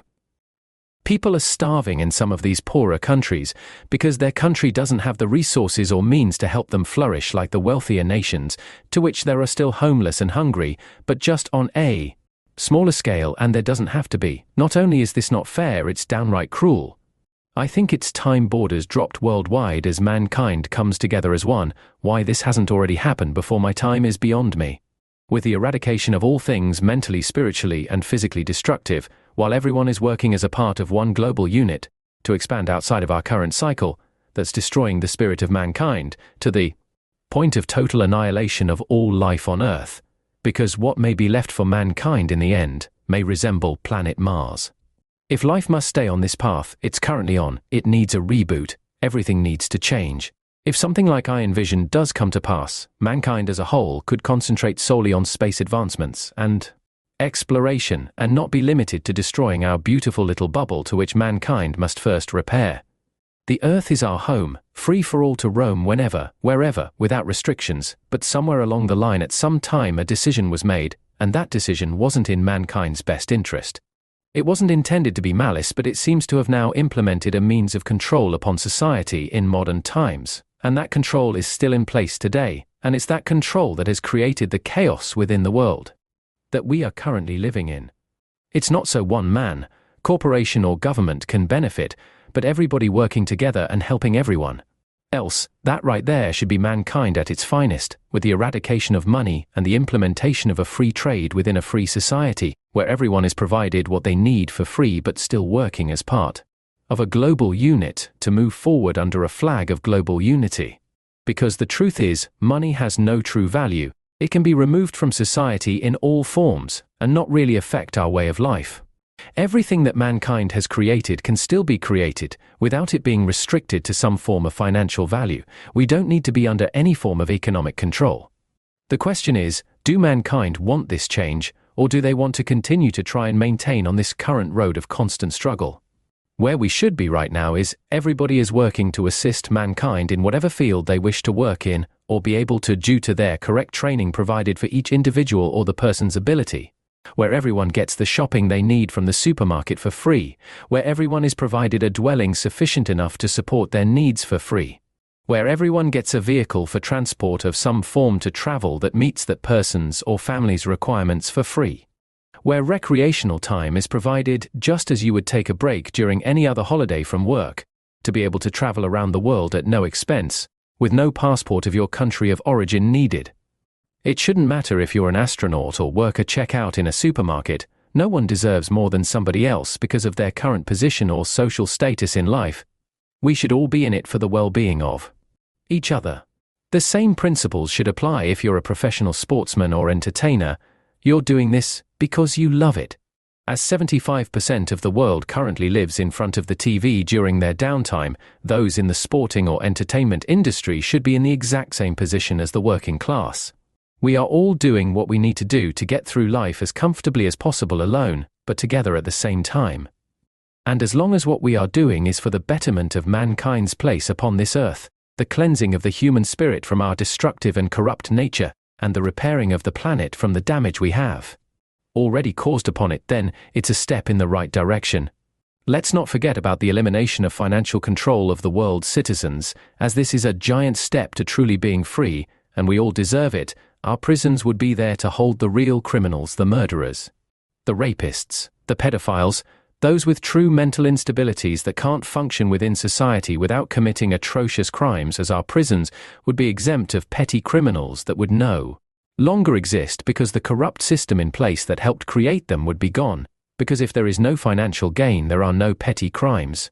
We need to stop polluting the air we breathe, and start making more reusable materials and biodegradables, and start living more sustainable than we currently are. We also need to stop using products that are destroying the planet's wildlife. We are slowly but surely destroying the one resource we need to survive right now, and that's the Earth. Animals are an important part of our current ecosystem that helps sustain the Earth's current health, and we have disrupted that system and need to find a way for it to be readjusted before it's too late.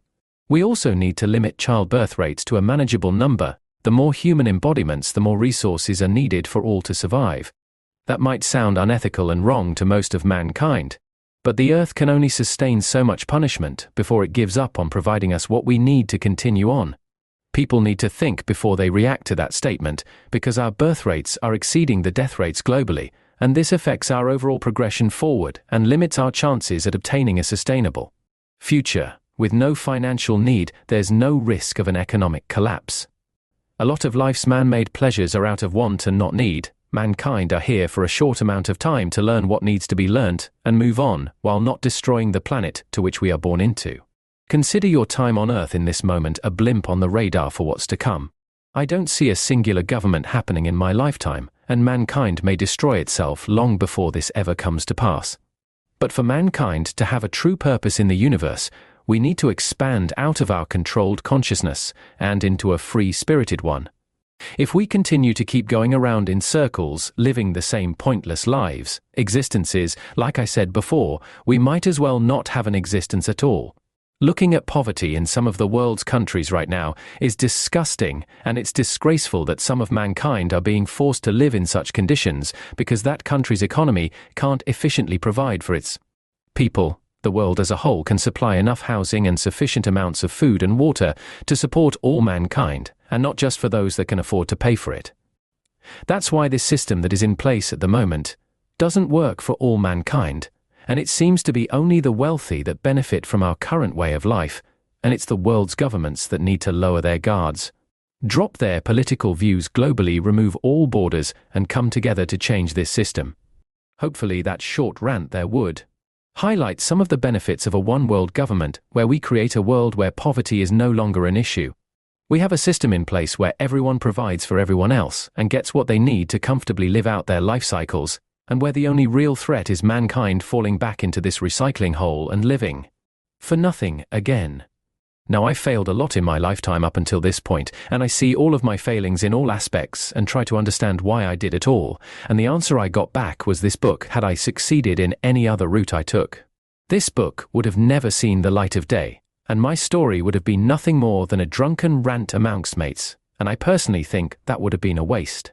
I see the main point of this book is to help you see outside of your current views and understandings, and help you see the importance of breaking free from it, because there is so much more to life that mankind just does not understand and should. It's also extremely important that I reiterate to help you understand it's not solely about right here, right now, it's about moving forward from here. Our world's militaries are constantly on the brink of war and always have been, and each individual country will always point the finger at the other as blame.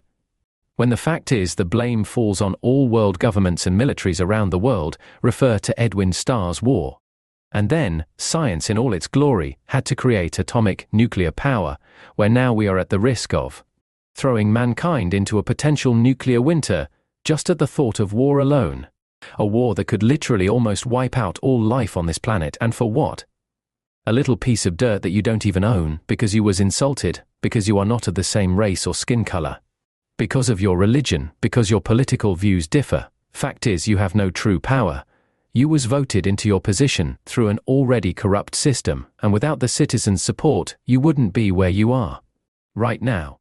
Just because your job description puts you at the top of the system's power pole means absolutely nothing outside of this regulated system reality that we have been born into. You're just another part of the problem that currently is right here, right now. And this goes to all world leaders in every country. Pull your heads out of your asses and find a common ground that's a benefit to all mankind, as you still have to check out, and you may still have to come back.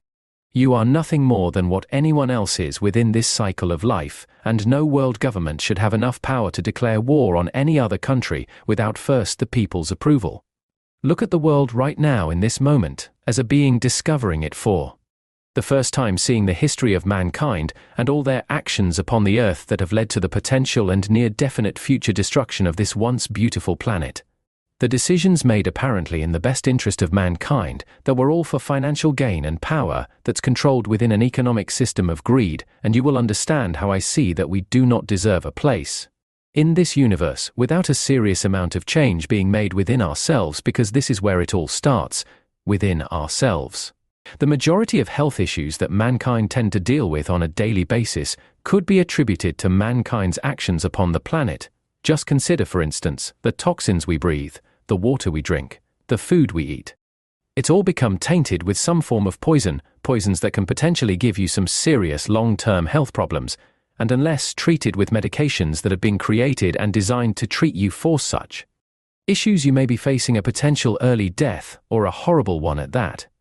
You can always take a chance and try to reverse the issues with exercise, a change of diet, to less processed forms of food, or even by finding a natural source of medicine.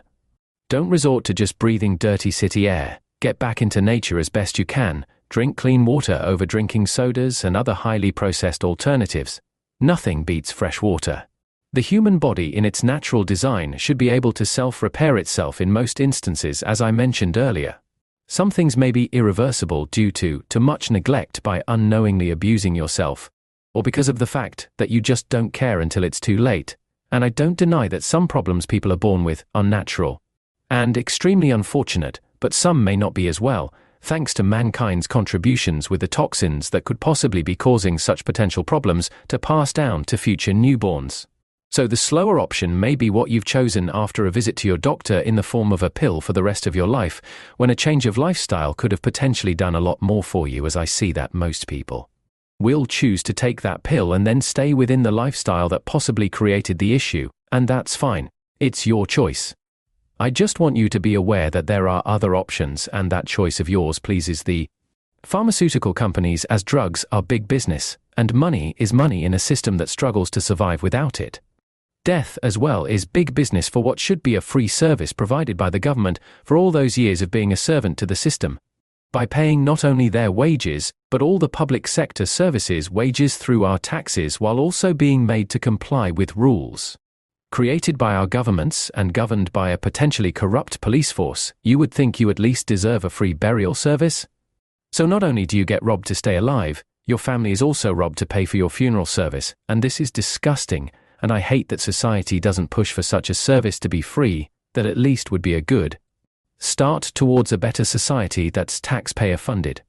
Sometimes I wish I could make more sense out of my existence, as not everything I feel and understand or have experienced is going into these pages. That's a lot of work and a lot of explanations which could potentially turn into 300 plus pages quite quickly.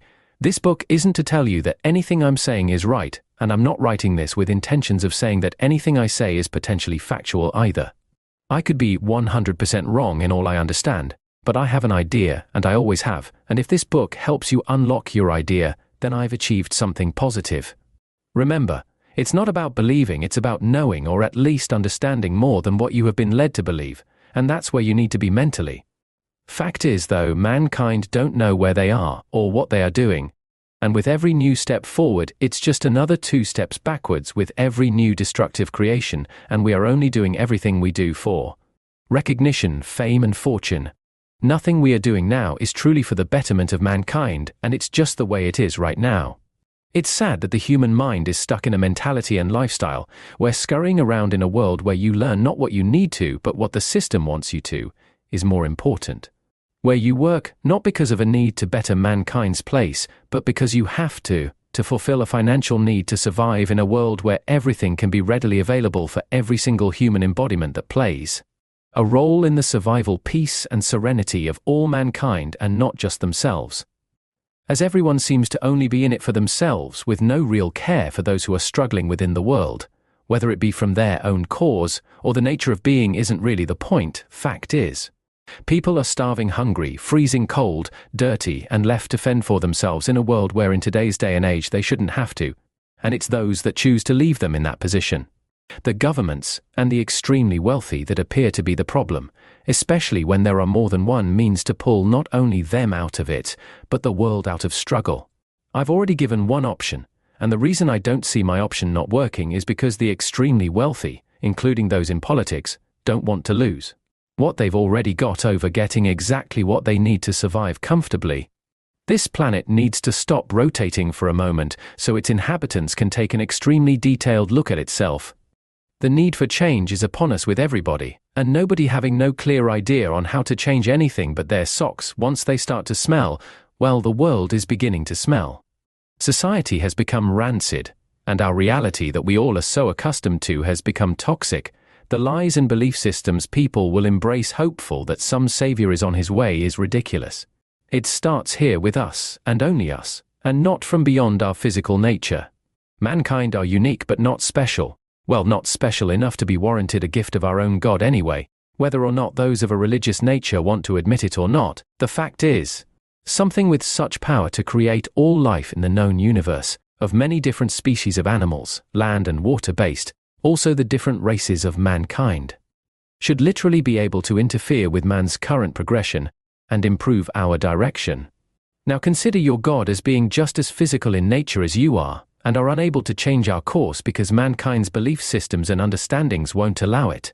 This is a journey of understanding the true nature of existence. Even though everything you do may actually be being observed, it's not a biblical godly presence that you may have to answer to. This line of thought brings me back to my experience with the light, and that clearly I had a job to do before I was born into this world. So the idea of our afterlife and our physical life intertwining, and obviously having a purpose together, seems more intricate than first thought, at least by me. And for me to make claims of an afterlife already refutes the ideas of evolution, because within this idea of evolution, there can be no afterlife. And within the nature of evolution, it doesn't make sense that there could be an afterlife possibility, because that then means that these single-cell organisms that supposedly created us and all other forms of life on this planet play a much bigger role within the universe than you can imagine. If there is nothing after we leave here, fact is we are living for nothing, as your current existence is only relevant within the physical form of a meager 80 years. And all of your memories, emotions, and feelings will be left within the nature of nothing, an empty void, and that just doesn't seem to work along the same lines of what I have experienced. An experience that you may or may not wish to take on board, and an understanding that you may or may not wish to agree with is entirely up to you. Because religion already has faith in the biblical afterlife, and religion is based on belief and one's faith in it, and the fact that this Almighty has done nothing in regards to pave a new direction for a better world and life for mankind, but supposedly watch us maim and destroy each other, and this planet should be proof enough that there is no biblical God, and that our placement here was by beings just as physical as you and me in nature.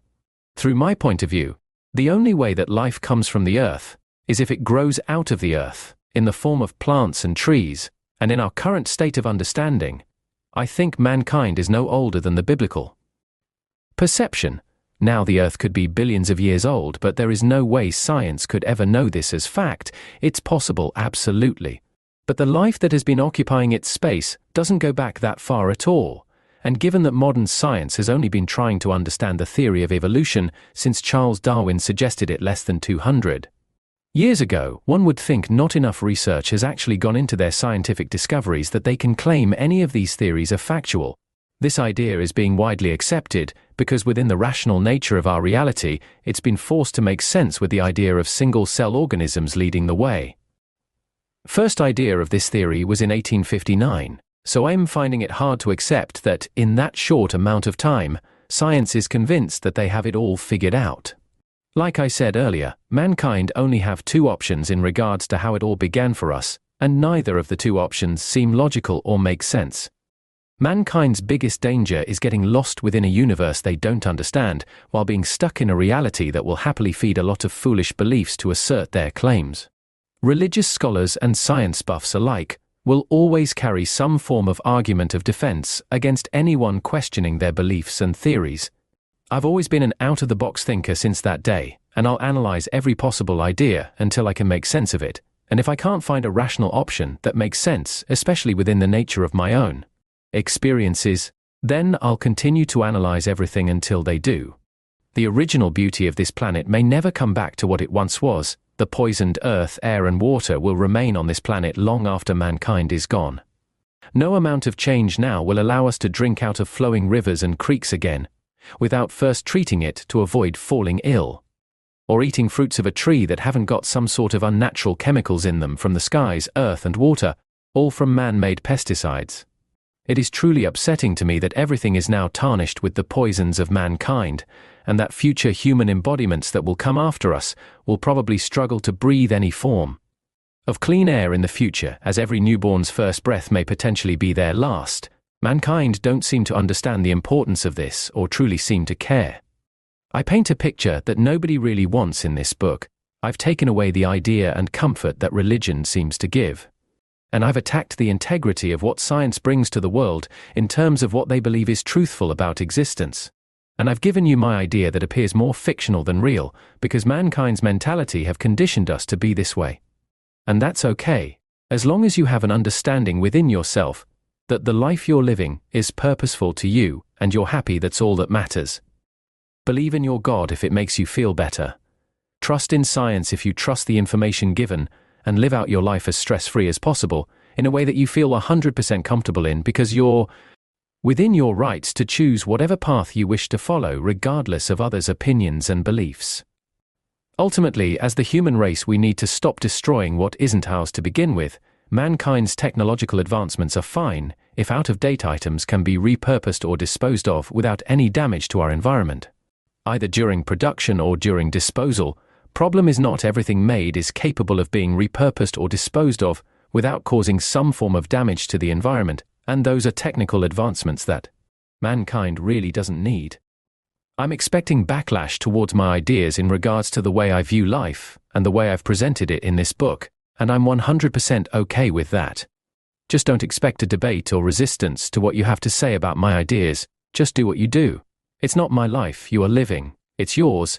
I'm happy in my skin and how I feel about my place within the universe. Known or unknown, my physical existence is just a small piece of who and what I am, and with each new day, I tend to awaken with another new self-improvement about myself, and at this stage in my life, I'm grateful for each new idea or view I come to learn about myself and life that I gradually end up understanding. I've come to learn that the only thing mankind is really good at is destruction. Everything mankind creates or does ruins something else in its path, and that's not evolution.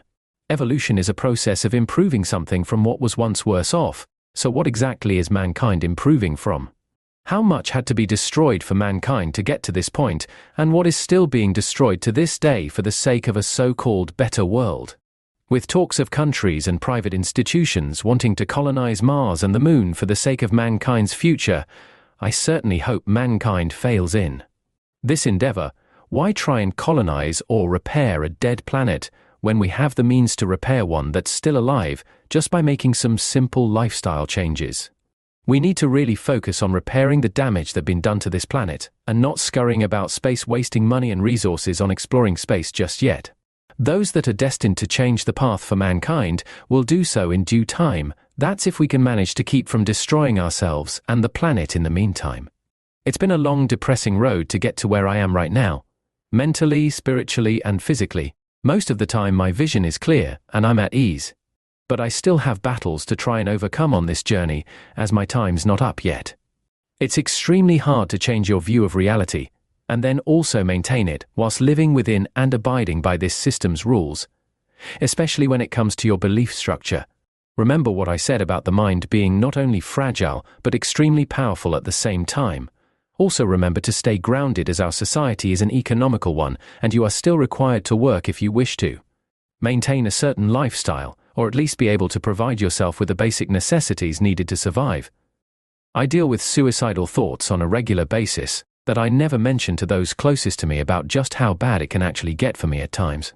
I know the battle is whatever we make it, and you will see life the way you see it. Just as my story is my story, and my experiences are my experiences, but I feel pushed from within me to get my story out as if somehow it's actually going to make a difference. Maybe it will, and maybe it won't. But that drive won't let me quit regardless of how pointless I may think it is at the time, due to my depressive nature. Don't get me wrong, some days are extremely uplifting, but when you see the world for what it is, the depressive nature I've become used to always seems to come out on top. But I soldier on, never finding a way to propel myself forward, but always hoping to propel someone else forward, as I suffer from a serious amount of selflessness, and that alone can create its own waves of depression without adding in the struggles of everything else life tends to throw at us. This entire reality, this entire system, this entire life cycle is a mushed up mess, and it is not justifiable in my opinion to continue down this exact path at the moment of writing this.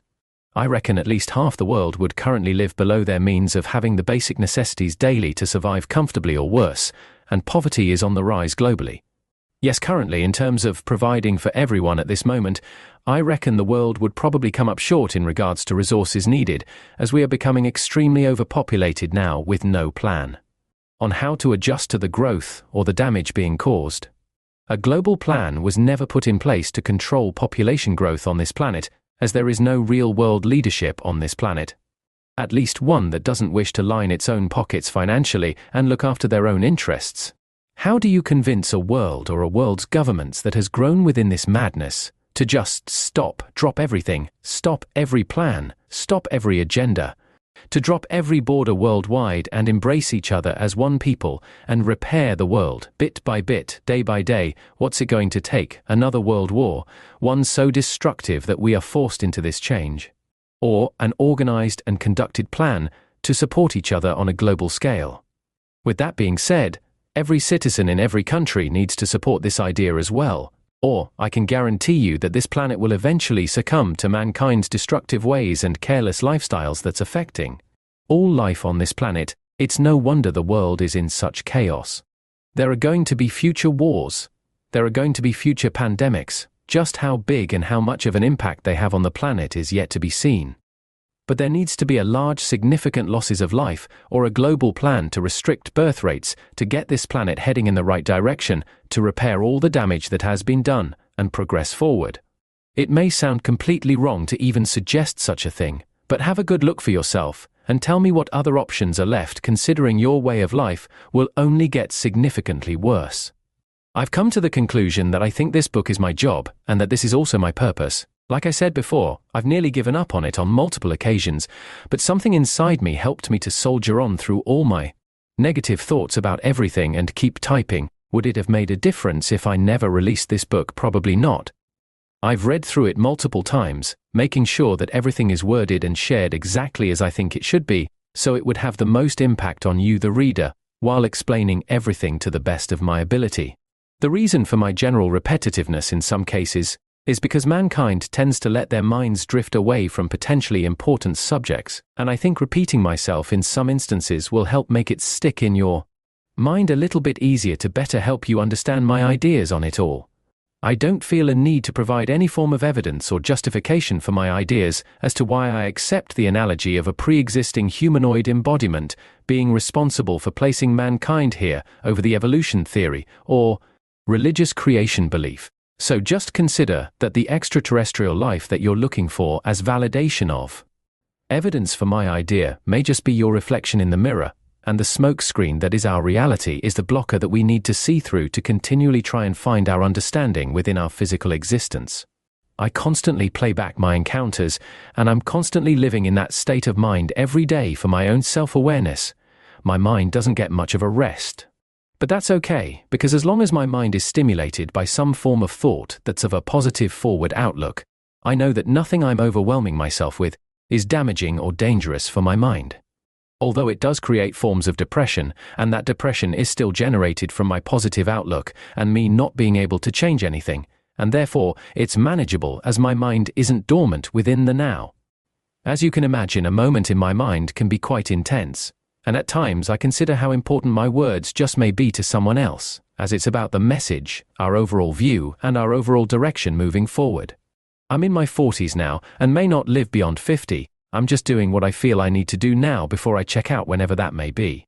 The change in lifestyle I have chosen was not to only try and extend my life as naturally as possible, but to change my direction towards a more sustainable and ethical way of living than what I was used to. And I feel a lot better for it. Does it worry me what others may think about my views or encounters? I can imagine you wondering.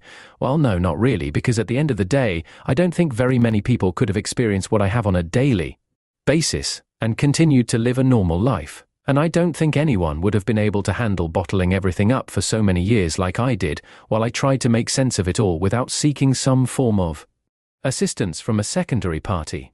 Understand, not everything is as it seems. There is a boundary wall that you can choose to climb over, although the path on the other side is extremely rocky. And you may be too well accustomed to the green pastures that you currently know that you won't want to venture beyond it, and that's okay, you don't have to. But you must also remember, it's an extremely short existence here on Earth for each and every one of us, and it can be hard to see outside of what you currently know, as it can appear scary at times, as it takes you outside of your comfort zone. But remember, it's just life, and at some point it must end. The question is, are you happy with the understandings that you have acquired and are leaving here with? I hope that you have enjoyed this short read, as I have begun another more in-depth book, but that's a lot of work, and I need to make sure that I try and maintain a clear headspace to complete this task. This short book has been one of the hardest things that I've ever had to do. I just hope it turns out to be a benefit to someone in the world, or be a positive step towards an improvement in the world overall. Apart from what it seems to have done for me in this moment, I sort of feel relieved that I have completed it. I have been extremely secretive about myself for such a long time, and as I see the world is currently trying to destroy itself from the inside out, a situation that mankind should never be in at any stage of our existence, I feel like maybe my words may make a difference in the world towards some form of positive change. So please try and stay positive. There may be some rough days ahead for all of us that could be somewhat quite distressing to all mankind. I would like to thank you for reading this book. I really do hope it has moved those that have chosen to read it into a whole new perspective. I sincerely hope that mankind as a whole can find a way out of the mess we have gotten ourselves into and eventually find global peace and understanding for everyone to embrace, because we all deserve it. The end.